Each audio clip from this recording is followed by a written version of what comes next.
Hello, आप सभी का बहुत बहुत स्वागत है आपके अपने यूट्यूब चैनल मेडिकल गुरुकुल में। आज हम लोग स्टार्ट करने जा रहे हैं बहुत ही इंटरेस्टिंग और बहुत ही इम्पोर्टेंट टॉपिक नर्सिंग एप्टीट्यूड का, पर्सनल एंड इन्वायरमेंटल हाइजीन।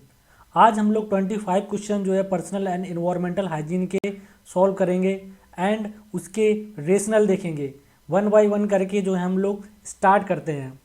तो आपके सामने जो है पहला क्वेश्चन है, hygiene word derived from. Hygiene शब्द लिया गया है। Hygiene word derived from, hygiene शब्द लिया गया है Latin, Greek, China, none of these. Hygiene word कहाँ से लिया गया है? तो हाइजीन वर्ड लिया गया है ग्रीक से। ग्रीक एक पुराने टाइम पे जो ग्रीक लोग थे या फिर इनको ग्रीस लोग बोलते हैं।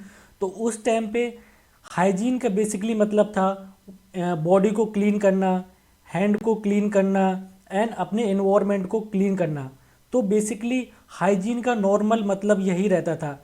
लेकिन आज के टाइम पे जो हाइजीन का मतलब है पूरा ओवरऑल हेड टू टॉप पूरा क्लीन होना, इन्वायरमेंट को क्लीन रखना और प्रॉपर जो है पेशेंट को भी क्लीन करना और खुद नर्सिंग पर्सनल्स हैं उनको भी क्लीन रहना। तो आज के टाइम पे हाइजीन का जो है जो मतलब है वो ब्रॉड स्पेक्ट्रम पे है, ब्रॉड लेवल पे जो है हाइजीन का मतलब है। अब इसके बाद जो है हम लोग सेकंड क्वेश्चन सॉल्व करेंगे। ओरल हाइजीन इंक्लूड एक्सेप्ट, ये थोड़ा मिसप्रिंट है। ओरल हाइजीन इंक्लूड एक्सेप्ट, मुंह की सफाई मुंह की सफाई में शामिल है सिवाय। पहला ऑप्शन है टीथ केयर, दूसरा ऑप्शन है गम्स, तीसरा ऑप्शन है ओरल कैविटी, चौथा ऑप्शन है पेरिटोनियम। ठीक है, तो इसमें से चार में से कौन सा ऑप्शन जो है गलत है? एक्सेप्ट में हम लोग जो है जो भी गलत ऑप्शन होता है ना उसको चूज करते हैं। तो पहला ऑप्शन है टीथ केयर, दूसरा ऑप्शन है गम्स, तीसरा है ओरल कैविटी, चौथा है पेरिटोनियम। तो इसमें जो है ऑप्शन जो है ओरल हाइजीन में टीथ केयर बिल्कुल शामिल होता है। ओरल हाइजीन का ही मतलब होता है टीथ की केयर करना। गम्स जो मसूड़े होते हैं उनकी केयर करना ओरल हाइजीन में बिल्कुल इंक्लूड होता है। और ओरल कैविटी बिल्कुल ओरल हाइजीन में आती है। तो टीथ केयर आती है ओरल हाइजीन में, गम्स की केयर करना ओरल हाइजीन के अंदर इंक्लूड होता है। ओरल कैविटी वो भी बिल्कुल जो है ओरल हाइजीन में इंक्लूड होती है। पेरिटोनियम जो है ये जो है ओरल हाइजीन में इंक्लूड नहीं होती है। तो हमारा ऑप्शन जो है ये वाला सही हो जाएगा। ओरल हाइजीन में कौन सी चीज़ इंक्लूड होती है एक्सेप्ट, सिवाय, छोड़ के? टीथ केयर होते हैं बिल्कुल, गम्स केयर बिल्कुल होती है, ओरल कैविटी बिल्कुल होती, पेरिटोनियम जो है नहीं होती। पेरिटोनियम बेसिकली क्या है? एक तरह की कवरिंग है, एक लेयर है। जब हम ह्यूमन बॉडी को जो है लेफ्ट एंड राइट से जो है डिवाइड करते हैं लॉन्गिट्यूडनली, जो ह्यूमन बॉडी है उसको हम जो है लॉन्गिट्यूडनली जब हम लोग डिवाइड करते हैं तो हमें जो है दो तरह की जो है कैविटी देखने को मिलती है। इसको बोलते हैं लॉन्गिट्यूडनल सेक्शन, और अगर हम इस तरीके से अगर किसी ह्यूमन बॉडी को डिवाइड करते हैं उसको बोलते हैं ट्रांसवर्स सेक्शन। तो जब हम लॉन्गिट्यूडनली बॉडी को जो है डिवाइड करते हैं लेफ्ट और राइट में तो हमें दो तरह की कैविटी देखने को मिलती है। एक ऊपर की तरफ जो कैविटी देखने को मिलती है उसको बोलते हैं थोरेसिक कैविटी, और नीचे की तरफ जो कैविटी मिलती है देखने को वो बोलते हैं ओरल कैविटी, उसको बोलते हैं एब्डोमिनल कैविटी। तो एब्डोमिनल कैविटी में ही जो होती है पेरिटोनियल कैविटी पाई जाती है। पेरिटोनियल कैविटी अगर देखें तो पेरिटोनियल कैविटी के दो पार्ट होते हैं, पैराइटल पेरिटोनियम एंड दूसरा होता है विसरल पेरिटोनियम। पैराइटल पेरिटोनियम जो होती है वो आउटर एक कवरिंग होती है उसको बोलते हैं पैराइटल पेरिटोनियम, और विसरल पेरिटोनियम जो होती है जो ऑर्गन्स होते हैं जैसे कि जो एब्डोमिनल कैविटी है उसमें आपके एब्डोमेन पाए जाएंगे, इंटेस्टाइन पाया जाएगा, लीवर पाया जाएगा, पैनक्रियाज पाया जाएगा। तो इन सब को जो है कवरिंग करती है उसको बोलते हैं विसरल पेरिटोनियम, और उसके बाहर जो कवरिंग होती है उसको बोलते हैं पैराइटल पेरिटोनियम, और इन दोनों के बीच में एक फ्लूइड भरा रहता है उसको बोलते हैं पेरिटोनियम फ्लूइड। ठीक है, तो आपको ये चीज़ समझ में आ गई होगी ओरल हाइजीन में क्या क्या आता है। टीथ केयर आती है, गम्स आती है, ओरल कैविटी की केयर आती है, लेकिन क्या नहीं आता है वो आता है पेरिटोनियम। इसलिए आपका जो है डी ऑप्शन सही होगा। अगला क्वेश्चन है which position is given during oral care to an unconscious patient. बेहोश मरीज को ओरल केयर के दौरान कौन सी पोजीशन दी जाती है? साइड लेइंग पोजीशन दी जाती है, सुपाइन पोजीशन दी जाती है, साइड लाइंग पोजीशन दी जाती है, प्रॉन पोजीशन दी जाती है। स्पाइन नहीं है, एक्चुअली ये सुपाइन पोजीशन है। सुपाइन पोजीशन दी जाती है या फिर ट्रेंडलर पोजीशन दी जाती है। तो इनमें से कौन सा ऑप्शन जो है सही है? जब भी हम अनकॉन्शियस पेशेंट होता है, आपके पास अनकॉन्शियस पेशेंट आता है, तो उसको कौन सी पोजीशन देते हैं जब हम उसकी ओरल केयर करते हैं? तो इसका जो है ऑप्शन सही होगा वो होगा side line position. Side line position में बेसिकली क्या होता है, साइड लाइन का मतलब होता है एक साइड से लेटना, उसको बोलते हैं हम लोग side line position. Prone position क्या होता है? प्रॉन पोजीशन को हम इस तरीके से याद कर सकते हैं, प्रॉन पोजीशन को मतलब पेट के बल लेटना, उसको बोलते हैं प्रॉन पोजीशन। सुपाइन पोजीशन को क्या बोलते हैं? सुपाइन पोजीशन का मतलब होता है बेसिकली स्पाइन के बल लेटना, मतलब कि पीठ के बल लेटना, उसको बोलते हैं स्पाइन पोजीशन। ट्रेंडलरबर्ग पोजीशन क्या होती है? ट्रेंडलरबर्ग जो पोजीशन होती है उसमें क्या होता है, सर नीचे रहता है, पैर ऊपर रहते हैं। इस तरीके की जो पोजीशन होती है, पेशेंट का जो होता है सर ये नीचे रहेगा और उसका जो है पैर जो है ऊपर रहेगा। इस तरीके की जो पोजीशन होती है वो उसको बोलते हैं ट्रेंडलरबर्ग पोजीशन। तो इसका जो ऑप्शन जो होगा सही, पहला ऑप्शन सही होगा साइड लाइन पोजीशन। अब आप ये सोच रहे होंगे कि साइड लाइन पोजीशन क्यों दी जाती है अनकॉन्शियस पेशेंट को? क्योंकि जो पेशेंट होता है अनकॉन्शियस पेशेंट का मतलब होता है he is not aware about the himself और इन्वायरमेंट। वो जो अनकॉन्शियस पेशेंट होता है वो खुद अपने बारे में कॉन्शियस नहीं होता, अपने बारे में अवेयर नहीं होता है कि मैं कौन हूँ, और आसपास के इन्वायरमेंट के बारे में भी अवेयर नहीं होती है, और उसकी जो मसल्स होती है वो मोस्टली रिलैक्स्ड होती हैं। तो होता क्या है, जब भी अगर कोई पेशेंट होता है, अगर हम उसको जो है ओरल केयर करते हैं, तो जो भी ओरल फ्लूइड है या फिर जब हम उसको जो है मुंह से वॉश करवाएंगे, कुछ पानी से वॉश करवाएंगे, तो वो जो वाटर है या फिर जो भी ओरल केयर के दौरान जो हम लोग फ्लूइड यूज करते हैं वो जो होता है उसके विंड पाइप में जाने के चांस रहते हैं या फिर उसके ट्रैकिया में जाने के चांस रहते हैं। इससे क्या होगा, पेशेंट एस्पिरेट कर जाएगा और उसकी डेथ भी हो सकती है। तो हम लोग क्या करते हैं, ऐसे पेशेंट जो अनकॉन्शियस पेशेंट होते हैं उनमें मोस्टली हम लोग साइड लाइन पेशेंट को एक तरफ शिफ्ट करके उसको जो है फिर ओरल केयर कराते हैं। ओरल केयर के दौरान जो होता है पेशेंट को जो भी ओरल फ्लूइड है या जो भी देना होता है उसको देते हैं। इसके साथ में नीचे जो होता है एक पॉट लगा देते हैं, जो भी फ्लूइड होता है उसको हम लोग एक्सक्रीट आउट कर लेते हैं। तो इससे क्या होता है, जो भी ओरल फ्लूइड दे रहे हैं हम लोग या जो भी ओरल केयर करने के दौरान जो भी फ्लूइड दे रहे हैं, तो वो जो होता है ना ट्रैकिया में नहीं जाता और पेशेंट एस्पिरेट नहीं करता है।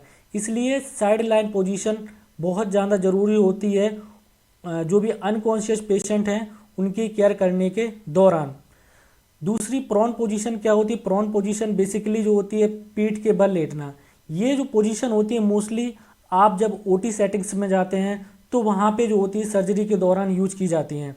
प्रॉन पोजीशन तब यूज करते हैं जैसे किसी की किडनी बायोप्सी होना है या फिर किडनी से रिलेटेड कोई प्रोसीजर होना है या फिर स्पाइन से रिलेटेड कोई प्रोसीजर हो रहा होता है, तब हम उस पेशेंट को प्रॉन पोजीशन प्रोवाइड करते हैं।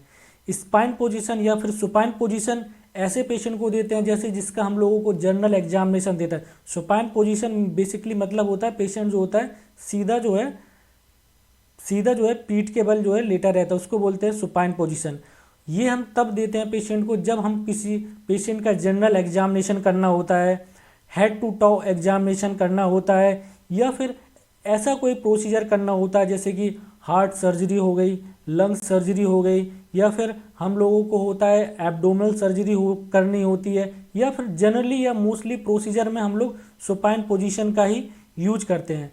ट्रेंडलरबर्ग जो पोजीशन होती है वो मैंने आपको बता ही दी, सर इसमें पेशेंट का नीचे रहता है, पैर ऊपर रहता है।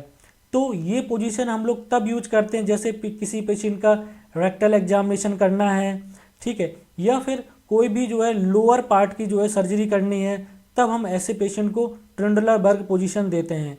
या फिर जो पेशेंट शॉक में रहते हैं उन पेशेंट को भी हम लोग मोस्टली ट्रेंडलरबर्ग पोजीशन प्रोवाइड करते हैं। इसी का होता है रिवर्स ट्रुंडलरबर्ग। रिवर्स ट्रुंडलरबर्ग जस्ट इसका उल्टा होता है। इसमें क्या होता है, पेशेंट का जो है सर ऊपर रहता है एंड पैर नीचे रहते हैं। इसको बोलते हैं रिवर्स ट्रुंडलरबर्ग पोजीशन। ये डिफरेंट डिफरेंट टाइप की पोजीशंस हैं जिसको आप जब आप अपने यूजी कोर्स जब आप करेंगे तब उसमें आप ये 1 बाय 1 जितनी भी पोजीशन है सब डिटेल में पढ़ेंगे। तो आपको ये समझ में आ गया होगा कि ओरल केयर करने के दौरान जो है अनकॉन्शियस पेशेंट को कैसी पोजीशन देते हैं, साइड लाइन पोजीशन देते हैं जिससे पेशेंट एस्पिरेट ना करे। ठीक है, नेक्स्ट जो क्वेश्चन है वो आपका है oral hygiene can be maintain bye. Oral hygiene can be maintain bye. मुंह की सफाई इन तरीकों से की जा सकती है। ब्रशिंग बिल्कुल की जा सकती है, हाइड्रोजन पेरोक्साइड बिल्कुल की जा सकती है, पोटेशियम परमैंगनेट बिल्कुल की जा सकती है। तो इसका ऑप्शन जो है सही होगा ऑल ऑफ दीज। आप सब लोग पता होगा कि मुंह की सफाई जो होती है आप लोग डेली ओरल हाइजीन करते हैं तो ब्रशिंग जो है करते हैं, बिल्कुल करते हैं। पेरोक्साइड कभी कभी पेरोक्साइड हाइड्रोजन पेरोक्साइड ना लिख के H2O2 लिख के भी आ सकता है। पोटेशियम परमैंगनेट ना लिख के इसका फॉर्मूला भी लिख के आ सकता है, KMnO4 लिख के आ जा सकता है। तो आप लोग कंफ्यूज मत होइएगा, जब भी H2O2 या KMnO4 लिख के आए तो आपको पता होना चाहिए कि ओरल हाइजीन जो है ब्रशिंग से भी की जा सकती है, हाइड्रोजन पेरोक्साइड से भी की जा सकती है, पोटेशियम परमैंगनेट से भी की जा सकती है। अब आप लोग ये सोच रहे होंगे जब ब्रशिंग करके जो है ओरल हाइजीन की जा सकती है तो पेरोक्साइड और KMnO4 की क्या ज़रूरत है। एक्चुअली होता क्या है, जो पेरोक्साइड और H2O2 पेरोक्साइड और KMnO4 होते हैं, ये क्या होते हैं, एक तरीके के डिसइंफेक्टेंट एजेंट ये होते हैं, या फिर कह सकते हैं इनको एंटीसेप्टिक एजेंट होते हैं। इनका काम क्या होता है, जो मुंह में डबरीज होती हैं या फिर जो भी जर्म्स होते हैं उनको किल करना होता है। अब जब किसी ऐसा पेशेंट आपको मिलता है जिसकी जो है ओरल सर्जरी हुई होती है तो आप ऐसे पेशेंट में ब्रशिंग नहीं करा सकते हैं। जब आप ऐसे पेशेंट में ब्रशिंग कराएंगे तो फिर ऑलरेडी पेशेंट की ओरल सर्जरी हो रखी होती है, तो जब आप उसमें ब्रशिंग कराएंगे तो हो सकता है उसको जो है इंजरी हो जाए। तो ऐसे पेशेंट में हम लोग क्या करते हैं, पेरोक्साइड का भी डाइल्यूट, पेरोक्साइड या KMnO4 दोनों जो सोल्यूशन होते हैं इनका डाइल्यूट सोल्यूशन हमेशा यूज किया जाता है। कंसनट्रेटेड फॉर्म में ये नॉर्मली अवेलेबल रहते हैं। तो जब भी हम किसी पेशेंट को ओरल केयर प्रोवाइड करते हैं तो KMnO4 या पेरोक्साइड होता है उसको क्या करते हैं हम लोग वाटर में डाइल्यूट कर देते हैं। जब वाटर में डाइल्यूट कर देते हैं तो उसकी कंसंट्रेशन क्या होती है, बहुत कम हो जाती है, तो वो डाइल्यूट फॉर्म में आ जाते हैं। तो हम लोग पेरोक्साइड या KMnO4 को क्या करते हैं, मुंह में जो है उनको जो है लिक्विड फॉर्म में बेसिकली ये पाए जाते हैं। इसके बाद उनको जो है मुंह में रखने के लिए थोड़ी देर के लिए बोलते हैं, इसके बाद वो कुल्ला करके बाहर निकाल देते हैं। इससे क्या होता है, जो भी अगर ओरल ऐसा पेशेंट है जिसकी ओरल सर्जरी हुई होती है तो ऐसे पेशेंट में इंजरी होने के चांस कम होते हैं। इसलिए हम लोग क्या करते हैं, पेरोक्साइड या KMnO4 से उनकी ओरल हाइजीन प्रोवाइड कराते हैं। तो इसमें आपका ऑप्शन ऑल ऑफ दीज सही होगा। ओके, आई होप ये चीज़ समझ में आ गई होगी आपको। अगला क्वेश्चन है डेंचर आर। डेंचर क्या होते हैं, आर्टिफिशियल टीथ होते हैं, परमानेंट टीथ होते हैं, मिल्की टीथ होते हैं, या फिर ऑल ऑफ एबव। तो पर डेंचर बेसिकली क्या होते हैं, ये होते हैं आर्टिफिशियल टीथ। आर्टिफिशियल टीथ को क्या बोलते हैं, डेंचर बोलते हैं। अब आर्टिफिशियल टीथ या डेंचर क्यों यूज किए जाते हैं, जब आप ओल्ड एज होम में वर्क करेंगे, जब आप ओल्ड एज होम में जाएंगे या फिर पैलिएटिव केयर पेशेंट को प्रोवाइड करेंगे, तब आप देखेंगे कि जो ओल्ड एज पर्सन होते हैं उनके क्या होते हैं, मुंह के दांत गिर जाते हैं या तो कंप्लीटली पूरे गिर जाते हैं।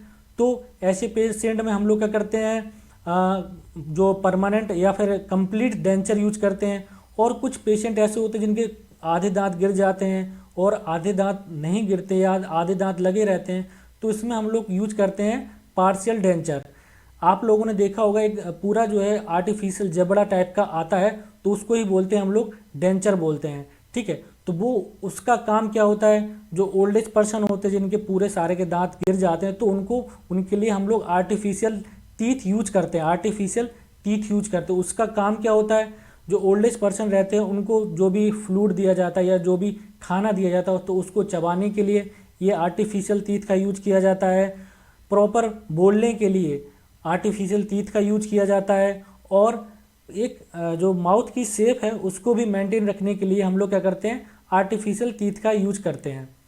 जब भी आप कोई भी आर्टिफिशियल टीथ या डेंचर यूज करते हैं तो जो भी ओल्ड एज पर्सन है उनको हम लोगों को एडवोकेट करना होता है कि जब भी आप जो भी डेंचर यूज करें तो जैसे आपने खाना खाया, ठीक है, इसके बाद जो भी आर्टिफिशियल टीथ या डेंचर है उसको जो है ल्यूक वार्म वाटर, या मतलब हल्का गुनगुना पानी में थोड़ी देर के लिए उसको डाल के रख देना है, जिससे कि जो भी बैक्टीरिया है, जो भी डबरीज है, ठीक है, वो क्लीन की जा सके।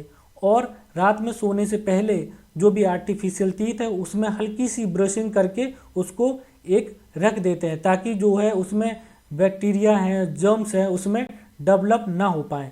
ठीक है, तो आई होप ये समझ में आ गया होगा डेंचर क्या होते हैं। एक तरीके के आर्टिफिशियल टीथ होते हैं। परमानेंट टीथ आप सब लोग जानते हैं, जो परमानेंट टीथ होते हैं उनको बोलते हैं परमानेंट टीथ। मिल्क टीथ जो बच्चों में ड्यूरिंग जब बच्चों में जो है जो पहले टाइम पे जो दांत आते हैं उनको बोलते हैं मिल्की टीथ। इसके बाद जो मिल्क के टीथ जो चले जाते हैं जिसको बोलते हैं हम दूध के दांत, ठीक है, बाद में जब वो परमानेंट टीथ में कन्वर्ट हो जाते हैं, मुंह के जो भी दूध के दांत होते हैं वो गिर जाते हैं और बाद में परमानेंट टीथ निकलते हैं। तो डेंचर क्या है, आर्टिफिशियल टीथ। नेक्स्ट क्वेश्चन है skin care include. Skin care में क्या क्या आता है या फिर त्वचा की देखभाल में शामिल है, क्या क्या शामिल है? स्किन, नेल, हेयर या फिर ऑल ऑफ दीज।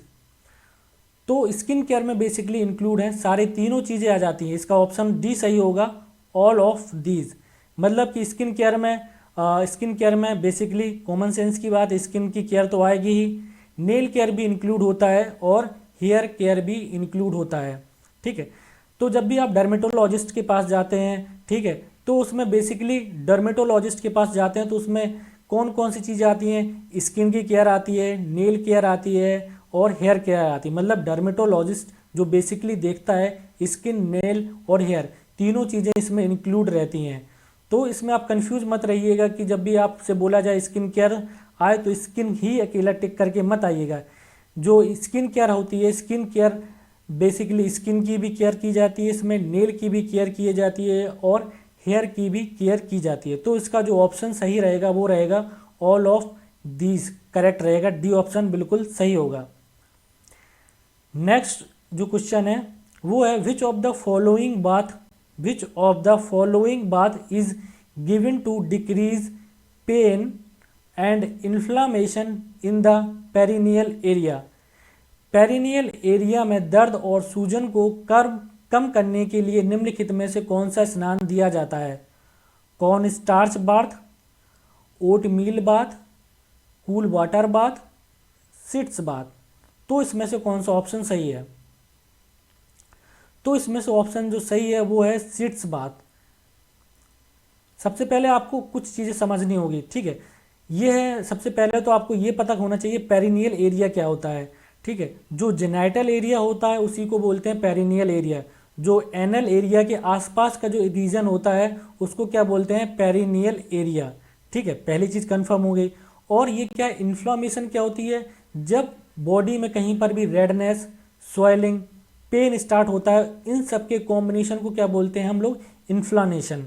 ठीक है, तो अब आपको क्वेश्चन समझ में आ गई है, क्वेश्चन आपको समझ में आ गया होगा कि अगर पेरिनियल एरिया मतलब जो जेनाइटल एरिया है, एनल एरिया के जो पास का एरिया है, वहाँ पर अगर आपको पेन को डिक्रीज करना है और रेडनेस, स्वेलिंग, इन सब को जो है कम करना है, तो हम लोग इनमें से क्या यूज करेंगे? Sitz bath.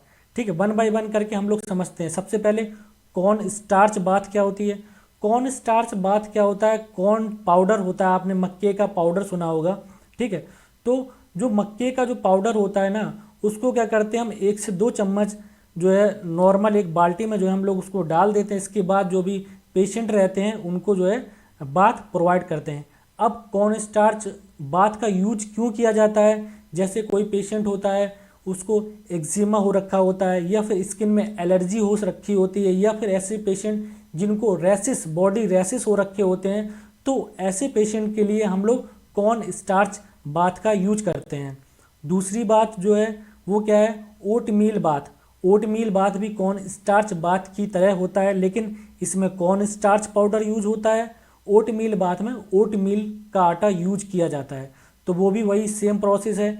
हम लोग क्या करेंगे, एक बाल्टी में ल्यूक वार्म वाटर लेंगे, हल्का गुनगुना पानी लेंगे, उसमें से 1 से 2 चम्मच ओट मील पाउडर यूज करेंगे। देन इसके बाद अच्छे से उसको मिक्स करेंगे। देन इसके बाद उस पाउडर का यूज करेंगे। सेम वही प्रोसेस रहता है। ओट मील पाउडर या ओट मील बाथ का यूज भी तभी करते हैं जब किसी पेशेंट को स्किन एलर्जी हो रखी है या फिर रैसेस हो रखे होते हैं, ठीक है, या फिर आपने देखा होगा मीजल्स जिसको माता बोलते हैं, मीजल्स की प्रॉब्लम होती है, तो उन सब में कॉर्न स्टार्च बाथ या फिर ओट मील बाथ बहुत ही ज़्यादा इम्पोर्टेंट यूज की जाते हैं। कूल वाटर बाथ ये मोस्टली तब यूज करते हैं जैसे किसी पेशेंट को हॉट फ्लैशेस देखने, जैसे आपने देखा होगा पीरियड के टाइम पे एक स्टेज होती है ओवुलेशन फेज, ठीक है, तो उसमें क्या जो भी फीमेल होती हैं उनमें हॉट फ्लैशेस देखने को मिलते हैं। तो ऐसे केस में हम लोग उस जो भी लेडीज़ है या जो फीमेल है उनमें कूल वाटर बाथ दे सकते हैं। या फिर ऐसे पेशेंट जिनको थोड़ा सा स्लाइटली फीवर आ रखा होता है तो उनको जो है हम लोग कूल वाटर बाथ दे सकते हैं। कूल वाटर का मतलब ये नहीं होता है कि बहुत ही ज़्यादा चिल्ड पानी से जो है हम लोग नहा लेते हैं उसको कूल वाटर बाथ कहते हैं। एक जो टेम्परेचर होता है वो स्लाइटली जो होता है कूलिंग की तरफ होता है, ठीक है, तो उसको में हम लोग क्या करते हैं कूल वाटर बाथ यूज करते हैं। जैसे इस पेशेंट को थोड़ा सा फीवर हो रखा होता है, ठीक है, तो ऐसे पेशेंट के लिए हम लोग कूल वाटर बाथ यूज करते हैं। अब मेन जो आपका ऑप्शन है सिट्स बाथ क्या होती है, ये आपका ऑप्शन जो है डी सही है। सिट्स बाथ क्या होती है, देखिए सिट्स बाथ क्या होती है। सिट्स बाथ में हम लोग बेसिकली क्या करते हैं, एक टब आता है बड़ा सा, ठीक है, उसमें हम लोग क्या करते हैं जो पेशेंट होता है उसकी जो हिप रीजन से लेके पूरा जो भी एनल एरिया होता है, जेनाइटल एरिया होता है, उस सारे एरिया को जो है हम लोग एक टब रहता है उसमें ल्यूक वार्म वाटर पड़ा रहता है, ठीक है, कभी कभी उसमें हम लोग बीटाडीन भी यूज कर देते हैं इन केस में, ठीक है। तो सिट्स बाथ बेसिकली क्या होती है, एक बड़ा सा टब होता है, उसमें जो भी पेशेंट होता है, ठीक है, जिसको एनल फिशर की प्रॉब्लम होती है, जिसको हम लोग बवासीर बोलते हैं, या फिर जिसको फिस्टुला की प्रॉब्लम होती है, या फिर ऐसी फीमेल जिसकी जो है डिलीवरी हुई है और डिलीवरी के टाइम पे इपिजियोटोमी यूज़ हुआ है। इपिजियोटोमी जो भी सर्जरी है या जो भी एक तरीके का प्रोसीजर है, इपिजियोटोमी प्रोसीजर यूज किया है, तो इन सब लोगों को जो है हम सिट्स बाथ प्रोवाइड करते हैं, ठीक है। कौन कौन से लोगों को सिट्स बाथ प्रोवाइड करते हैं, सबसे पहला जिसको फिस्टुला हो रखा होता है, या फिर एनल फिशर यूज हो रखा होता है, या फिर जिसको बवासीर बोलते हैं, ठीक है, या फिर कोई रेक्टल सर्जरी के बाद जो हम लोग क्या करते हैं बेसिकली सिट्स बाथ प्रोवाइड करते हैं। तो इसमें हम लोग क्या करते हैं, एक बड़ा सा टब यूज करते हैं, उसमें ल्यूक वार्म हल्का सा गुनगुना पानी उसमें रखते हैं, और जो भी पेशेंट होता है उसका हिप का पोर्शन थोड़ा सा डूबा रहता है, और जो भी जेनाइटल एरिया है फिर या एनल एरिया है उसमें हम लोग पेशेंट को जो है थोड़ी देर के लिए बैठाल के रखते हैं, 10 से 15 मिनट के लिए। तो इससे होता क्या है, इस सिट्स बाथ से होता क्या है, जो भी एरिया होता है रेक्टल एरिया होता है, तो उसके आसपास जो भी एरिया होता है तो उसमें क्या होता है इन्फ्लामेशन होता है, और जो भी पेन होता है उसको क्या करते हैं हम लोग कम करते हैं।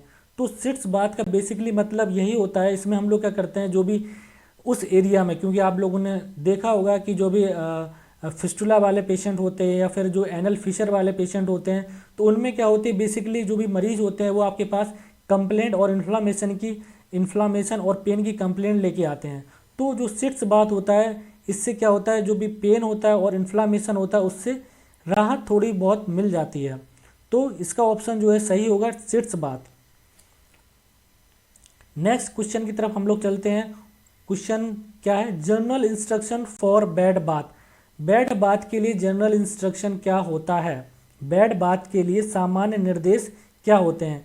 मेंटेन प्राइवेसी बिल्कुल होना चाहिए, वॉश हैंड बिल्कुल होना चाहिए, एक्सप्लेन द प्रोसीजर बिल्कुल होना चाहिए। तो इसका ऑप्शन डी सही होगा, ऑल ऑफ द अबव। मतलब जब हम वार्ड में या फिर आईसीयू में काम करते हैं, ठीक है, तो क्या होती है बेड बाथ जब हम पेशेंट को प्रोवाइड करते हैं तो उसमें क्या होती है, मेन चीज़ें हम लोगों को ये बिल्कुल याद होना चाहिए। क्या याद होना चाहिए कि जब भी हम पेशेंट को बेड बाथ प्रोवाइड करते हैं तो हम लोग उस पेशेंट को प्राइवेसी मेंटेन करवाना होता है। प्राइवेसी इन द सेंस, जब भी पेशेंट को हम लोग बेड बाथ प्रोवाइड करेंगे सबसे पहले हमको जाके उसको मतलब जो भी प्रोसीजर है उसको प्रोसीजर को एक्सप्लेन करना होता है, कि पेशेंट को आपको बताना होगा कि हम जो है आपके पास आए हैं आपको बेड बाथ प्रोवाइड करने, जिससे क्या होगा पेशेंट जो है उसको मतलब एक तरीके से अनोइंग टाइप का जो है उसको मतलब फेज देखने को नहीं मिलेगा। मतलब पेशेंट जो है थोड़ा सा डिस्कम्फर्ट टाइप के हो जाता है। अगर आप जाते तुरंत प्रोसीजर करना स्टार्ट कर देते तो पेशेंट हमेशा ड्यूरिंग प्रोसीजर पूरे प्रोसीजर के दौरान थोड़ा सा अनोइंग टाइप का रहता है कि उसको पता नहीं रहता है कि आगे क्या होने वाला है या क्या होगा। ठीक है, तो जब भी आप बेड बॉथ प्रोवाइड करते हैं या फिर आप कोई भी प्रोसीजर प्रोवाइड करते हैं या कोई भी प्रोसीजर करते हैं, सबसे पहला इस नर्सिंग ऑफिसर का काम होता है जो भी प्रोसीजर आप कर रहे हैं वो पेशेंट को एक्सप्लेन करना होता है कि पेशेंट जिससे क्या हो आपके साथ कोऑपरेट कर सके। तो सबसे पहला काम क्या होता है, एक्सप्लेन द प्रोसीजर। देन इसके बाद हम लोग क्या करेंगे, मेंटेन प्राइवेसी। जब भी हम बेड बाथ प्रोवाइड करेंगे तो जो भी कर्टन्स होते हैं हॉस्पिटल में, जो कर्टन्स लगे रहते हैं उसको चारों तरफ से कर्टन्स लगा देंगे, जिससे कि जब क्या हो एक पेशेंट की डिग्निटी और उसकी जो है प्राइवेसी जो है बनी रहे। देन इसके बाद हम लोग क्या करते हैं, हैंड वॉश करते हैं। हैंड वॉश करने के बाद पेशेंट को बेड बाथ प्रोवाइड करते हैं। तो सबसे पहले हम लोग क्या करेंगे, एक्सप्लेन द प्रोसीजर। प्रोसीजर को सबसे पहले हम एक्सप्लेन करेंगे।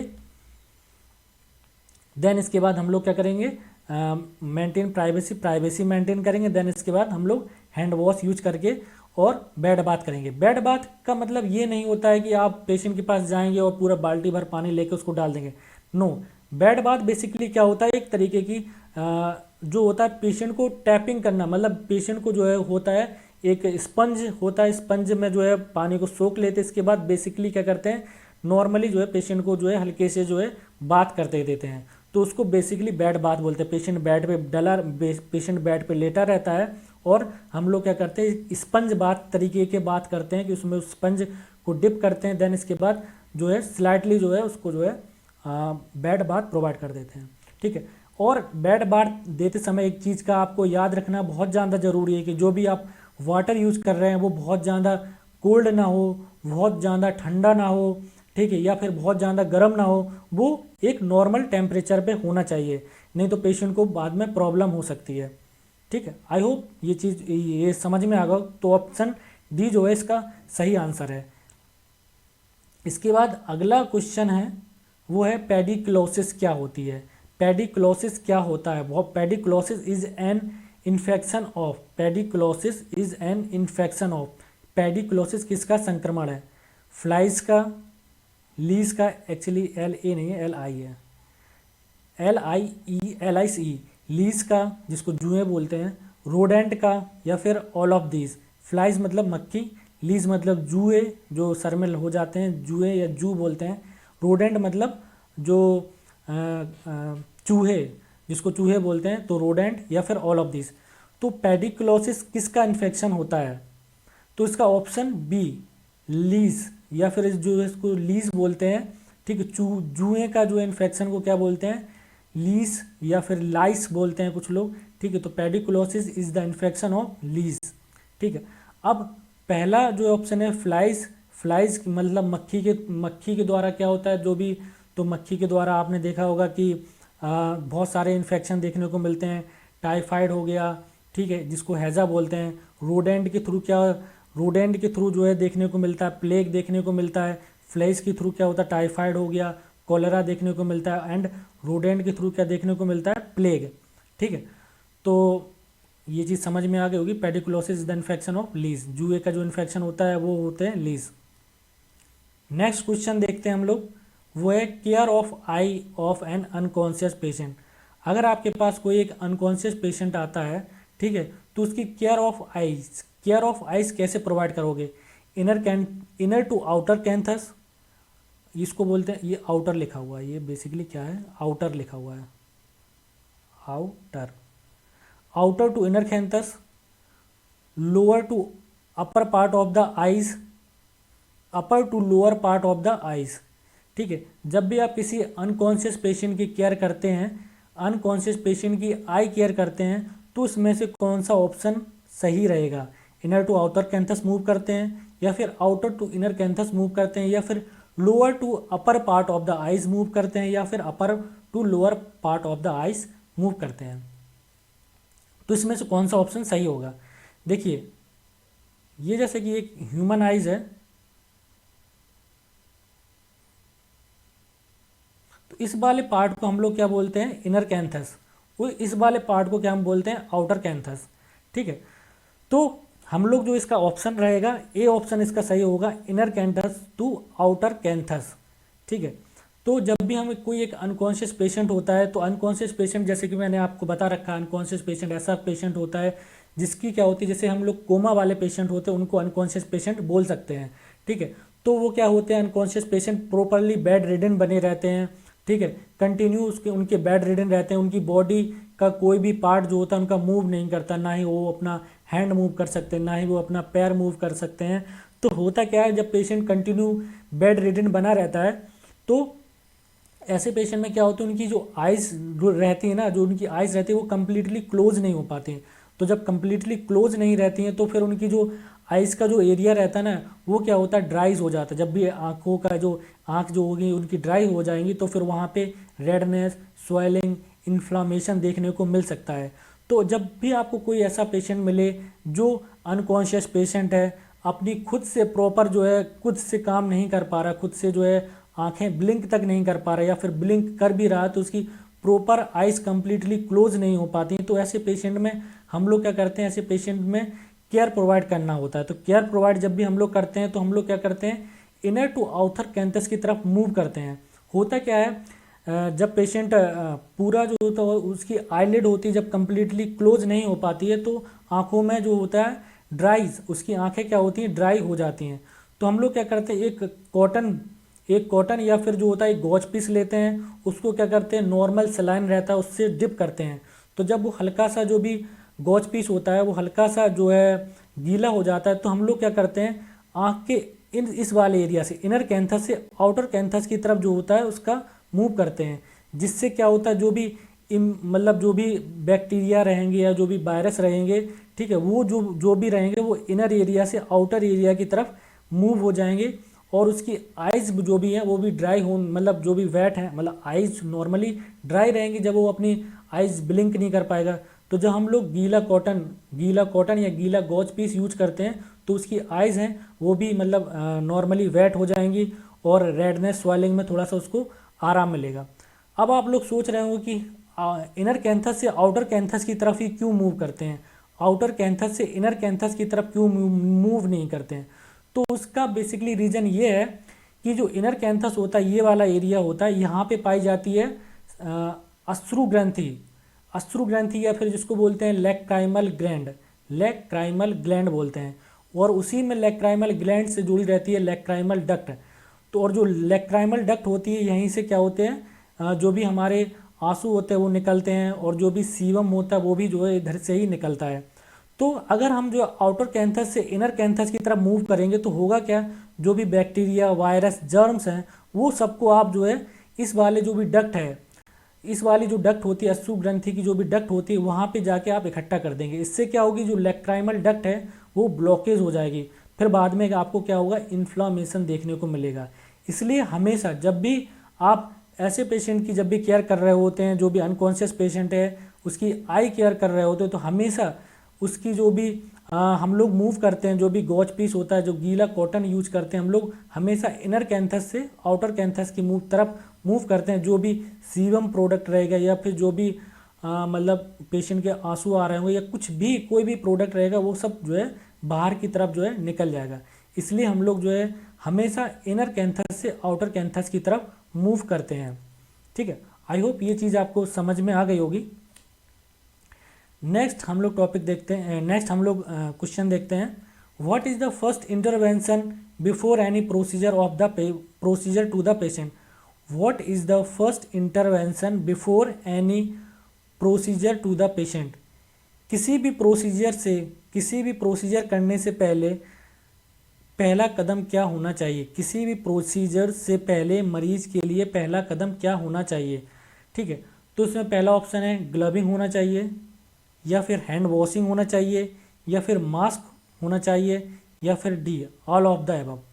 तो जब भी देखिए कोई भी हम लोग प्रोसीजर करने जा रहे होते हैं, देखो जैसे मैंने आपको बताया था, जब भी आप किसी पेशेंट के पास आप जाओगे तो सबसे पहला आपका काम क्या होता है, जो भी आप प्रोसीजर करने जा रहे हो उसको हमेशा एक्सप्लेन करना होता है। कोई भी A to Z कोई भी आप भी प्रोसीजर करने जाओगे सबसे पहले आपको एक्सप्लेन करना होता है, ये तो सबसे पहला आपका काम होता है, लेकिन इसमें कोई ऐसा ऑप्शन है नहीं। तो देखिए सबसे पहले हम लोग क्या करेंगे, हैंड वॉशिंग करेंगे। सबसे पहला जो भी काम होता है वो होता है हैंड वॉशिंग।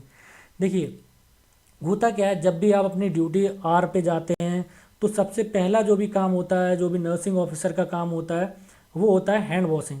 जब भी आप देखते हैं कि आपको ये वाला पेशेंट असाइन है तो आप सबसे पहले जाएंगे, तो आप सबसे पहला जो भी आपका काम रहेगा हैंड वॉशिंग। जब भी आप पेशेंट को टच करेंगे या फिर पेशेंट के बेड को टच करेंगे या फिर कोई भी आइटम्स टच करेंगे, सबसे पहला काम होता है hand washing, proper hand washing. वो भी आप जब आप थोड़ा सा आप डिटेल में अपनी यूजी कोर्स में जाएंगे तो आप देखेंगे हैंड वॉशिंग के भी डिफरेंट डिफरेंट टाइप के स्टेप होते हैं, उनको प्रॉपर फॉलो करना होता है। ठीक है, तो सबसे पहला काम होता है हैंड वॉशिंग। हैंड वॉशिंग करना होता है। देन इसके बाद हम लोग जाते हैं पेशेंट के क्यूबिक में, उससे पूछते हैं या फिर बाद में पेशेंट को टच करते हैं। तो सबसे पहले हैंड वॉश करते हैं, देन पेशेंट को टच करते हैं। ठीक है, बिना हैंड वॉश किए पेशेंट को टच नहीं करते हैं। आपको दो चीज़ें होती है, एक होता है हैंड वॉश होता है, एक होता है एल्कोहल बेस्ड हैंड सैनिटाइजर या फिर उसको बोलते हैं हैंड रब। एक होता है हैंड वॉश, एक होता है हैंड रब। तो हैंड वॉश और हैंड रब का मतलब क्या होता है और ये क्यों किया जाता है। हैंड वॉश जब करते हैं जब आपके हाथ विजिबली कंटामिनेटेड होते हैं। When your hand is visibly contaminated you are using hand wash. और जब आपके हाथ जो है विजुअली कंटामिनेटेड नहीं होते हैं तब आप एल्कोहल बेस्ड हैंड सैनिटाइजर से क्या करेंगे, हैंड रब करेंगे।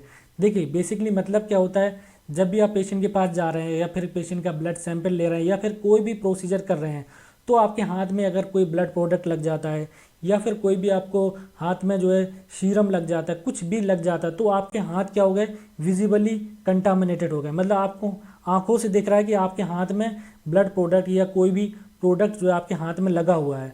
ठीक है, जब आपको आंखों से दिख रहा है कि आपके हाथ में जो भी ब्लड प्रोडक्ट या कुछ लगा हुआ है, तो ऐसे केस में हम लोग क्या करेंगे, हैंड वॉशिंग करेंगे, ना कि हैंड रब करेंगे। ठीक है, तो अब हैंड रब कब करेंगे, जब भी आपने किसी एक पेशेंट का काम किया या एक पेशेंट को जो है पेशेंट केयर प्रोवाइड की। ठीक है, नॉर्मली पेशेंट केयर प्रोवाइड की, आपके हाथ विजुअली कंटामिनेटेड नहीं है, लेकिन फिर भी आपके हाथ में बैक्टीरिया, वायरस, जर्म्स तो रहते हैं जिनको आप नेकेड आई से नहीं देख सकते। तो जब भी आप एक पेशेंट से किसी दूसरे पेशेंट के पास जाते हैं पेशेंट केयर प्रोवाइड करने, तब हम लोग क्या करते हैं, alcohol based hand sanitiser use करते हैं और एल्कोहल बेस्ड हैंड सैनिटाइजर से क्या करते हैं, हैंड को रब करते हैं। ठीक है, तो हैंड वॉश तब यूज करते हैं जब आपके हाथ जो होते हैं विजिबली कंटामिनेटेड होते हैं, और हैंड रब एल्कोहल बेस्ड हैंड सैनिटाइजर से हैंड रब तब करते हैं जब आपके हाथ विजिबली कंटामिनेटेड नहीं होते हैं। ठीक है, तो इसका ऑप्शन बी सही है। सबसे पहले हम लोग क्या करेंगे, हैंड वॉश करेंगे। जब भी हम पेशेंट के पास जाएंगे तो सबसे पहले क्या करेंगे, हैंड वॉश करेंगे। हैंड वॉश करने के बाद हम लोग क्या करेंगे, मास्क पहनेंगे। ठीक है, मास्क क्यों, मास्क हम लोग पहले हम लोग मास्क पहनेंगे, देन इसके बाद हम लोग ग्लविंग करेंगे। ठीक है, तो इसका ऑप्शन बी जो है सही है। और इसके बाद अगला क्वेश्चन है, the lowest layer of atmosphere. ये आपका जनरल अवेयरनेस का क्वेश्चन है बेसिकली। तो lowest layer of the atmosphere, atmosphere की लोएस्ट लेयर कौन सी होती है, आइनोस्फेयर होती है या फिर स्ट्रेटोस्फेयर होती है या फिर ट्रोपोस्फेयर होती है या फिर नन ऑफ दीज। तो जो सबसे नीचे वाली लेयर होती है ये अर्थ है, अर्थ के सबसे नीचे जो लेयर होती है उसको बोलते हैं ट्रोपोस्फेयर। देन इसके बाद होती है स्ट्रेटोस्फेयर, देन इसके बाद होता है मीजोस्फेयर, देन इसके बाद होता है थर्मोस्फेयर, देन इसके बाद होता है एक्सोस्फेयर। ठीक है, तो सबसे नीचे क्या होता है, ट्रोपोस्फेयर, देन इसके बाद स्ट्रेटोस्फेयर, देन इसके बाद मीजोस्फेयर, देन इसके बाद होता है थर्मोस्फेयर, देन सबसे बाहर की तरफ होता है एक्सोस्फेयर। जो आपकी स्ट्रेटोस्फेयर होती है यहीं पे आपकी जो है ओजोन लेयर पाई जाती है। ठीक है, तो इसमें पूछा गया है the lowest layer of the atmosphere, सबसे लोएस्ट लेयर कौन सी होती है, तो इसका ऑप्शन सी सही होगा, ट्रोपोस्फेयर। ठीक है, अगर आपसे पूछा जाए सबसे बाहरी लेयर कौन सी होगी तो आप बोल दोगे एक्सोस्फेयर। मिडिल में कौन सी लेयर होती तो आप बोल दोगे मीजोस्फेयर। ठीक है, आपसे पूछा जाए कि ओजोन लेयर कौन से मतलब उसमें पाई जाती है, कौन से लेयर में पाई जाएगी, तो आप बोल दोगे स्ट्रेटोस्फेयर। ओके, नेक्स्ट क्वेश्चन देखते हैं, which of the following is not a biotic factor. Which of the following is not a biotic factor, इसमें से कौन सा जैविक कारक नहीं है। ठीक है, आप लोगों ने बायो में ये पढ़ा होगा, एनसीईआरटी में पढ़ा होगा कि बायोटिक फैक्टर क्या होता है, जैविक कारक। बेसिकली अगर देखा जाए तो बायोटिक फैक्टर उनको बोलते हैं, अगर हम मतलब लेमैन की भाषा में देखें तो बायोटिक फैक्टर उनको बोलते हैं या बायोटिक मतलब उनको बोलते हैं जो जिंदा है, लिविंग है, तो उनको बोलते हैं बायोटिक फैक्टर। ए बायोटिक फैक्टर जो नॉन लिविंग है। ठीक है, तो इसमें आप अगर ऑप्शन ए देखें तो कंज्यूमर होता है, बायोटिक नॉट लिखा हुआ है इसमें, this is not a biotic factor, तो कंज्यूमर बायोटिक फैक्टर नहीं है, या डिकम्पोजर नहीं है, या फिर मेटल नहीं है, या फिर प्रोड्यूसर नहीं है। तो अब आप बता सकते हैं बायोटिक फैक्टर मतलब बेसिकली जो लिविंग होता है उसको बोलते हैं बायोटिक फैक्टर, जो नॉन लिविंग होता है उसको ए बायोटिक फैक्टर है। तो आपके कंज्यूमर क्या होते हैं, बायोटिक फैक्टर होते हैं। डिकम्पोजर क्या होते हैं, बायोटिक फैक्टर होते हैं। प्रोड्यूसर क्या होते हैं, बायोटिक फैक्टर होते हैं। बायोटिक फैक्टर कौन नहीं होता है, वो है मेटल। ठीक है, ये आपने पढ़ा होगा। कंज्यूमर कौन होते हैं, कंज्यूमर जो कंज्यूम करते हैं, किसको कंज्यूम करते हैं, प्रोड्यूसर को। आपने एक जो है फूड चेन पढ़ी होगी, प्रोड्यूसर जो होते हैं जो भी खाना बनाते हैं, जैसे हमारे जो प्लांट्स हो गए, ठीक है, ये क्या होते हैं, एक तरीके के प्रोड्यूसर होते हैं जो क्या करते हैं, खाना बनाते हैं। ठीक है, तो ये हो गया प्रोड्यूसर हो गए। देन इसके बाद प्रोड्यूसर को कौन कंज्यूम करता है, कंज्यूमर बोलते हैं, जिनको जो प्रोड्यूसर को कंज्यूम करता है उसको कंज्यूमर बोलते हैं। ठीक है, देन इसके बाद जो कंज्यूमर जैसे कि हम हैं, आप लोग हैं, तो अगर हम लोग प्लांट यूज़ कर रहे हैं, प्लांट हो गया प्रोड्यूसर, और अगर हम लोग प्लांट को खा रहे हैं तो हम लोग क्या हो गए, कंज्यूमर हो गए। देन जब किसी पर्सन की डेथ हो जाती है तो उसको जो होता है दफना दिया जाता है, कुछ कर दिया जाता है, तो तब क्या कहते हैं, जो भी माइक्रो ऑर्गेनिज्म होते हैं वो क्या करते हैं, बॉडी को धीरे धीरे डिकम्पोज करना शुरू कर देते हैं। तो जो आपके माइक्रो ऑर्गेनिज्म हो गए वो क्या हो गए, डिकम्पोजर। तो इसमें ऑप्शन क्या है, which is not a biotic factor. तो मेटल जो है आपका नॉन लिविंग मैटर में आता है, तो ये आपका बायोटिक फैक्टर नहीं है, ये क्या है, नॉन बायोटिक फैक्टर है। नेक्स्ट क्वेश्चन की तरफ चलते हैं। नेक्स्ट क्वेश्चन है, what is the reason of the climate change. What is the reason of climate change, जलवायु परिवर्तन का कारक क्या है। पॉपुलेशन कारक है, या फिर इंडस्ट्रियलाइजेशन, या फिर डिफॉरेस्टेशन, या फिर ऑल ऑफ अबव।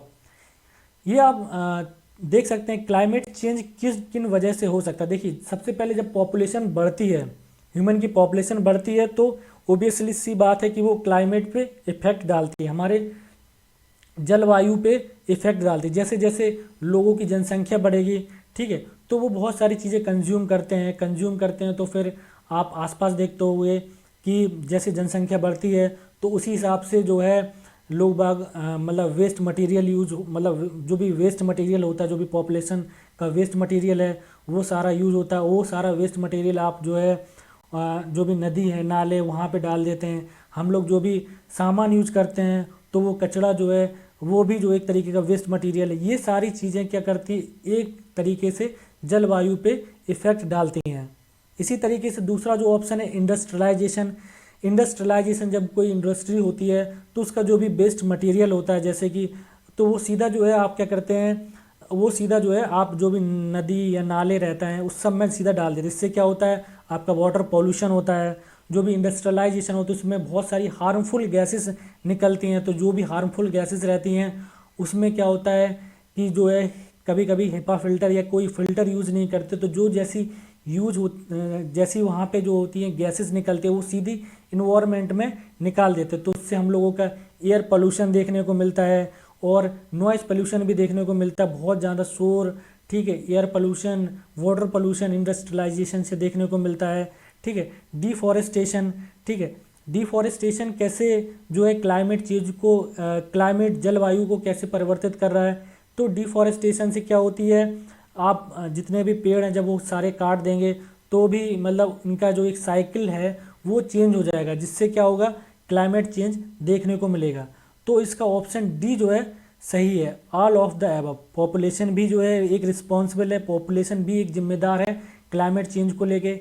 इंडस्ट्रियलाइजेशन भी एक जिम्मेदार है क्लाइमेट चेंज को लेके। डिफॉरेस्टेशन भी एक रिस्पॉन्सिबल है क्लाइमेट चेंज को लेके। तो इसका all of the above question, all of the above option सही होगा। नेक्स्ट क्वेश्चन क्या है, man made impurity of water pollution except. ये चीज़ आपको ध्यान रखना पड़ेगा, एक्सेप्ट को। तो जल प्रदूषक के मानव निर्मित अशुद्धियाँ सिवाय man made impurity of water pollution except fertilisers, industrial waste, volcano and pesticide. इसमें पूछा गया man made impurity of water pollution is या एक्सेप्ट पूछा जा रहा है। तो फर्टिलाइज़र क्या है, ये मैन मेड है, ठीक है। और ये क्या करता है, वाटर की इम्प्योरिटी भी करता है। जब भी हम खेत में कोई भी फर्टिलाइज़र यूज करते हैं, ठीक है, कोई भी खाद यूज करते हैं, तो इसके बाद हम लोग उसमें पानी मिलाते हैं, तो वो क्या होता है, जो भी पानी होता है वो मतलब जो हमारा जो भी नाला होती है या फिर जो भी नहर होती है उसमें डायरेक्ट चला जाता है। तो जो भी हम लोग फर्टिलाइज़र यूज करते हैं वो फर्टिलाइज़र हमारी नदी, नहर, नाले को भी क्या करता है, प्रदूषित करता है, ठीक है। और फर्टिलाइज़र क्या होता है, मैन मेड है। इंडस्ट्रियल वेस्ट ये भी क्या है, मैन मेड है, मैन मेड इम्प्योरिटी है, ठीक है। इंडस्ट्रियल वेस्ट क्या करता है, जैसे कि मैंने आपको पहले बताया था, जो भी वहाँ से निकलने वाला जो भी वेस्ट मटेरियल रहता है वो सीधे क्या करते हैं, जो भी नहर, नाले या फिर नदी रहती हैं उनमें डायरेक्ट जो है छोड़ देते हैं। तो इससे क्या होता है, हमारा वाटर पॉल्यूशन देखने को मिलता है इंडस्ट्रियल वेस्ट से। वेलकैनो एक ऐसा क्या है, नेचुरल है, ये मैन मेड नहीं है, ठीक है। हालांकि वेलकैनो से वाटर पोल्यूशन होता है। वेलकैनो में बहुत सारी ऐसी जहरीली गैसें पाई जाती हैं, बहुत ज़्यादा जहरीले केमिकल पाए जाते हैं जो कि हमारे वाटर को पोल्यूटेड करते हैं। But this is not a man made, this is the natural. तो इस यहाँ पे क्या पूछा जा रहा है, एक्सेप्ट, तो ऑप्शन सी सही रहेगा। पेस्टिसाइड भी जो है, और पेस्टिसाइड भी क्या होता है, ये भी मैन मेड रहता है। जब भी आप खेतों में पेस्टिसाइड यूज करते हैं जो कि क्या करता है, बाद में नहर नाले में जो है जाके मिल जाता है, तो इससे क्या होता है, वाटर पॉल्यूशन देखने को मिलता है। तो ऑप्शन सी सही होगा, क्योंकि ये जो है नेचुरल है, नॉट मैन मेड, ठीक है। ये मैन मेड नहीं होता है वेलकैनो मतलब ज्वालामुखी बोलते हैं इसे, ठीक है। तो ये क्या होता है, नेचुरल होता है। नेक्स्ट क्वेश्चन की तरफ चलते हैं। Environmental hygiene can be maintain by, पर्यावरणीय सुरक्षा बनाए रखी जा सकती है। Proper disposal of excreta, control over flies and mosquitoes, proper disposal of household garbage, या फिर ऑल ऑफ एबव। देखिए होता क्या है, environmental hygiene can be maintain by मतलब जो पर्यावरणीय सुरक्षता है उसको कैसे बनाए रख सकते हैं। प्रॉपर डिस्पोजल ऑफ एक्सक्रीटा, जो भी वेस्ट मटेरियल होता है, ह्यूमन वेस्ट मटेरियल होता है या फिर एनिमल वेस्ट मटेरियल होता है, अगर हम उसको प्रॉपरली डिस्पोज करेंगे, जो भी एक्सक्रीटा होता है, जो भी फीकल मैटर होता है, अगर हम उसको प्रॉपरली डिस्पोज करेंगे तो वो क्या करेगा, इन्वायरमेंटल हाइजीन प्रोवाइड करेगा। अगर हम इसको जो है जैसे कि ओपन डिफिकेशन देखते हैं, जैसे गांव में जो है खुले में शौच करते हैं, तो वो क्या करता है, इन्वायरमेंटल हाइजीन को नुकसान पहुंचाता है, इन्वायरमेंटल हाइजीन प्रोवाइड नहीं करता है, ठीक है। तो जो भी आप डिस्पोजल ऑफ एक्सक्रीटा है, जो भी वेस्ट मटेरियल है, उसको प्रॉपर आपको उसको डिस्पोज करना है, ठीक है, ना कि उसको जो है ओपनली जो है इसे खुले में छोड़ देना है। दूसरा है control over flies and mosquitoes, ठीक है। तो जो भी मक्खी हैं या मच्छर है उनको भी कंट्रोल करना बहुत ज़्यादा ज़रूरी है इन्वायरमेंटल हाइजीन के लिए, क्योंकि जब आप ऐसी जगह पर अगर कहीं आप रह रहे हैं जहाँ पे बहुत सारी मक्खी हैं, मच्छर हैं, तो वो कहीं ना कहीं इन्वायरमेंटल हाइजीन को नुकसान पहुँचाते हैं, ठीक है। तो हम लोगों को क्या करना चाहिए, जो भी आजकल स्प्रेज होते हैं मॉस्किटो भगाने के लिए या भी जो फ्लाइज को भगाने के लिए, या फिर जो भी नगर निगम में जो भी मॉस्किटो मारने वाली जो भी मशीन आती हैं उन सबको जो है यूज़ करना चाहिए, जिससे कि हमारा इन्वायरमेंट जो है हाइजीन बना रहे। नेक्स्ट थर्ड ऑप्शन है proper disposal of household garbage, जो भी घर से निकलने वाला जो भी कचरा है उसको भी प्रॉपर डिस्पोज करना है, ठीक है। जो भी मतलब गीला कचरा है उसको गीले मतलब उसमें डालना है, दूसरे वाले बिन में डालना है, सूखा कचरा को दूसरे वाले बिन में डालना है, ठीक है। जो भी मतलब सैनिटरी अगर पैड है या कुछ है उसको अलग जो है डिस्पोज करना है, तो अलग अलग सेग्रीगेट करना है जिससे कि उनको अच्छे से डिस्पोज किया जा सके, ठीक है। तो इसका ऑप्शन डी सही रहेगा, all of the above. Environmental hygiene कब जो है मेंटेन बनी रहेगी, जब प्रॉपर डिस्पोजल ऑफ एक्सक्रीटा किया जाएगा, control over flies and mosquitoes, proper disposal of household garbage, जो भी गार्बेज रहेगा उसको प्रॉपर डिस्पोज किया जाएगा। तो इसका ऑप्शन डी सही है। नेक्स्ट क्वेश्चन की तरफ चलते हैं। नेक्स्ट क्वेश्चन है which of the following is the reason of acid rain, ठीक है। अम्लीय वर्षा जिसे बोलते हैं, water pollution, air pollution, soil pollution, none of the above. निम्नलिखित में से कौन सा एसिड रेन का कारण है? एसिड रेन क्या है? बेसिकली क्या होता है एसिड रेन? जब भी आपने देखा होगा व्हीकल होते हैं और जो भी इंडस्ट्रियलाइजेशन होता है या फिर इंडस्ट्रीज़ होती हैं, उनसे बहुत सारी हार्मफुल गैसेस निकलती हैं। लेकिन मेन जो दो गैसेस हैं, जैसे कि सल्फ़र डाइऑक्साइड हो गया या फिर नाइट्रोजन ऑक्साइड हो गया, NO, नाइट्रोजन ऑक्साइड, इसको मैं X लगा दे रहा हूँ, ट्राई ऑक्साइड या फिर मतलब डाइऑक्साइड जो भी है। तो जब भी इंडस्ट्रीज़ हो गई, व्हीकल हो गए, उन सब से बहुत ज़्यादा हार्मफुल गैसेस निकलती हैं। लेकिन बेसिकली दो जो गैसेस होती हैं, सल्फ़र डाइऑक्साइड और नाइट्रोजन ऑक्साइड, तो ये क्या करती हैं, ये दोनों जो गैसेस रहती हैं, ये दोनों गैसेस ऊपर मतलब जब गैसेस निकलती तो ये जो है ऊपर की तरफ जाती हैं और ऊपर की तरफ जाके क्या करती हैं, हाइड्रोजन मतलब H2SO4 का निर्माण करती हैं, मतलब अम्ल का H2SO4, या फिर कह सकते हो ये एसिड का निर्माण करती हैं। ये क्या करती हैं? एसिड का निर्माण करती हैं, ठीक है। और बाद में यही जो एसिड है, बाद में एसिड जो होता है, एसिड रेन के थ्रू जो है नीचे आके जो है बरसता है। तो अगर हम देखा जाए कि which of the following is the reason of acid rain, acid rain का मेनली रीजन क्या है?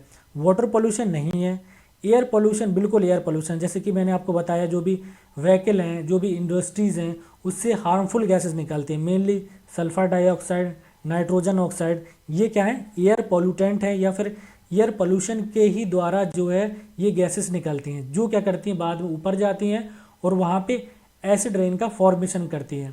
एसिड रेन से होता क्या है, जब एसिड रेन जो है जब ज़मीन पे गिरेगी तो उससे क्या होगा, जो भी वाटर का pH है वो जो है चेंज हो जाएगा, ठीक है। और भी बहुत सारी हमारी जो फसल हैं उनको नुकसान पहुंचाती हैं, ठीक है। और हमारी स्किन के लिए भी जो है ये नुकसानदायक होती है एसिड रेन। सॉइल पोल्यूशन नहीं है इसका option, non of the above. तो इसका ऑप्शन क्या सही रहेगा? Air pollution. एयर पोल्यूशन की वजह से ही एसिड रेन होता है। नेक्स्ट क्वेश्चन की तरफ चलते हैं। Maximum loss of ionosphere, maximum loss of ionosphere, basically ये आइनोस्फीयर ना होके ये क्या है? स्ट्रेटोस्फीयर है, ठीक है।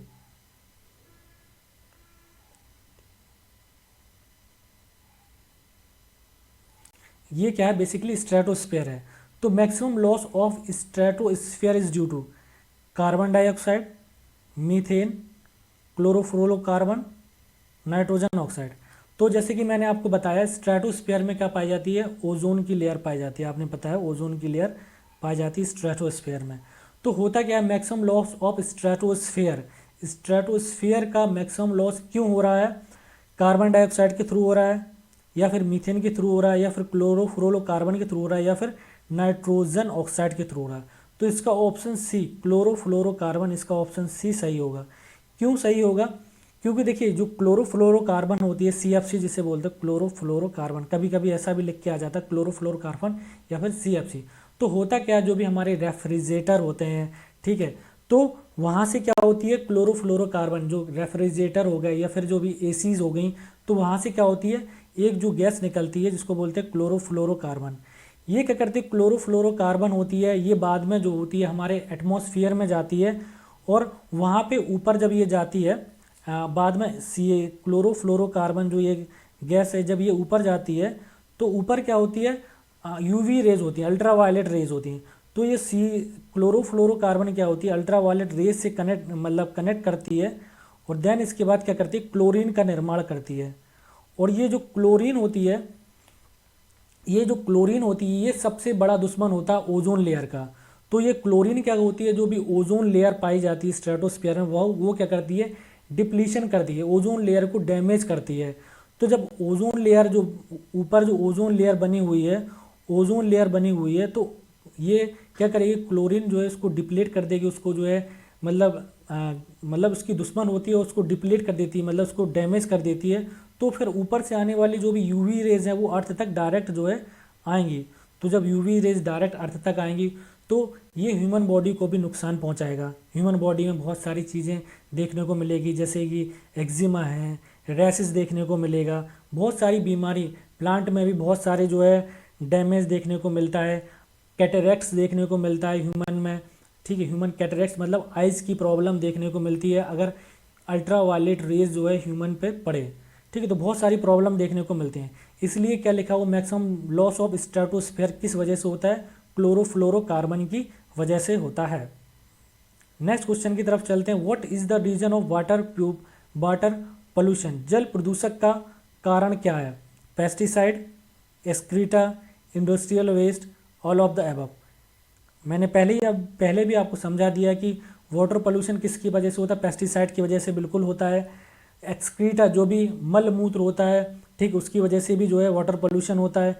इंडस्ट्रियल वेस्ट वो भी जो होता है एक रीज़न होता है वाटर पोल्यूशन का। तो इसका ऑप्शन डी सही होगा, all of the above.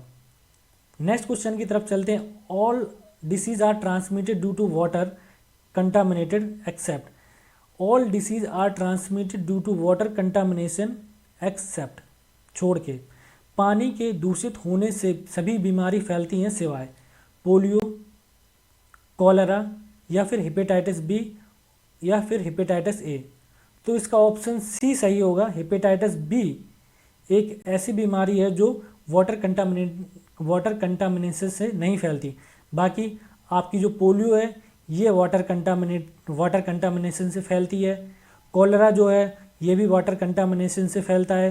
Hepatitis A जो है ये भी आपके वाटर कंटामिनेशन से फैलता है। हेपेटाइटिस जो बी होती है वो आपके वाटर कंटामिनेशन से नहीं फैलती, ये आपके ब्लड प्रोडक्ट हो गए या फिर सीरम प्रोडक्ट है, ठीक है, उसके थ्रू फैलती है। या फिर जब ड्यूरिंग डिलीवरी मदर से जो बच्चे हैं उसको भी जो होता है हेपेटाइटिस बी हो सकता है, नीडल स्टिक इंजरी, या फिर अगर कोई ऐसा पर्सन जिसको हेपेटाइटिस बी है अगर वो नीडल आपको लग जाती है, ठीक है, तो अभी आपको जो है हेपेटाइटिस बी हो सकता है।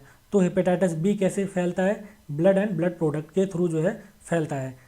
जबकि पोलियो हो गया ये वाटर कंटामिनेटेड फीको ओरल रूट के थ्रू फैलता है। कॉलेरा हैजा बोलते हैं जिसे, ये भी जो होता है वाटर कंटामिनेशन से फैलता है। एंड हेपेटाइटिस ए जो होता है वो भी वाटर कंटामिनेशन से फैलता है। नेक्स्ट क्वेश्चन की तरफ चलते हैं। Range of frequency which can be heard by human, frequency तरंगों की रेंज जिसे इंसान द्वारा सुना जा सकता है, ठीक है, कौन सी ऐसी रेंज है जो ह्यूमन फ्रीक्वेंसी मतलब ह्यूमन ईयर द्वारा नॉर्मली ऑडिबल है, ठीक है। तो ये बेसिकली आपको याद करना पड़ेगा, इसका आंसर होगा 20 to 20,000 हर्ट्ज, ठीक है। 20 से लेके 20,000 तक, 20 से लेके 20,000 तक, 20,000 हर्ट्ज तक जो है ये फ्रीक्वेंसी है जो कि ह्यूमन के द्वारा ऑडिबल होती है। एक मिनट, 20 से लेके 20,000 तक, 20,000 हर्ट्ज तक जो भी ये जो है ह्यूमन के द्वारा ऑडिबल है।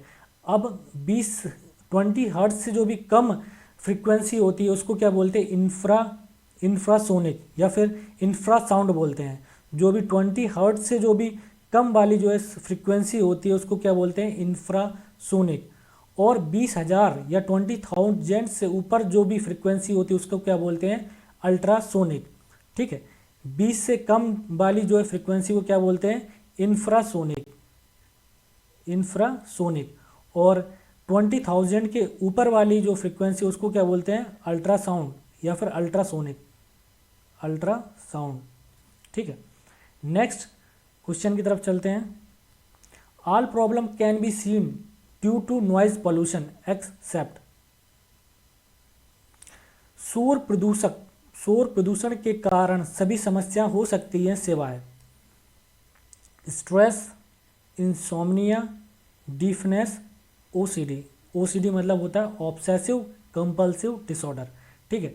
तो इसमें से कौन सी प्रॉब्लम है जो नॉइज पोल्यूशन से हो सकती है, एक को छोड़ के। स्ट्रेस बिल्कुल हो सकता है, नॉइज़ पोल्यूशन जब बहुत ज़्यादा आपके आसपास ऐसी जगह पे आप कहीं रहते हैं जहाँ पे बहुत ज़्यादा नॉइज़ पोल्यूशन होता है तो बेसिकली देखने को मिलता है वहाँ के लोग चिड़चिड़े टाइप के हो जाते हैं, बहुत ज़्यादा स्ट्रेस देखने को मिलता है। जब आप कंटिन्यू एक तरीके की साउंड, बहुत ज़्यादा आवाज़ में आप कंटिन्यू एक तरीके की साउंड सुनते रहो तो आपको बॉडी में स्ट्रेस देखने को मिलता है।